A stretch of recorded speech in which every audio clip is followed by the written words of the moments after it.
एक बार की बात है, किसी गांव में एक साधु बाबा रहा करते थे। पूरे गांव में वह अकेले साधु थे जिन्हें पूरे गांव से कुछ न कुछ दान मिलता रहता था। दान के लालच में उन्होंने गांव में किसी दूसरे साधु को नहीं रहने दिया। अगर कोई आता तो उन्हें किसी भी प्रकार से गांव से भगा देते थे। इस प्रकार उनके पास बहुत सारा धन इकट्ठा हो गया था। वही एक ठग की नजर कई दिनों से साधु बाबा के धन पर थी। वह किसी भी प्रकार से उस धन को हड़पना चाहता था।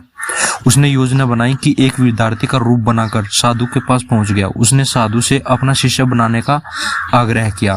पहले तो साधु ने मना कर दिया, लेकिन फिर थोड़ी देर बाद मान गए और ठग अपना शिष्य बना लिया।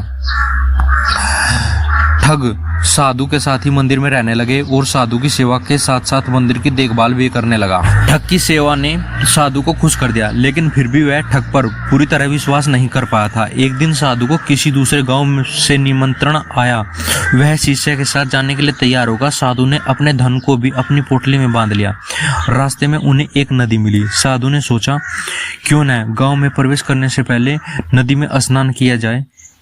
साधु ने अपने धन को एक कंबल में छुपा कर रख दिया और ठग से उनकी देखभाल करने के लिए बोलकर नदी की ओर चले गए। ठग की खुशी का ठिकाना नहीं रहा।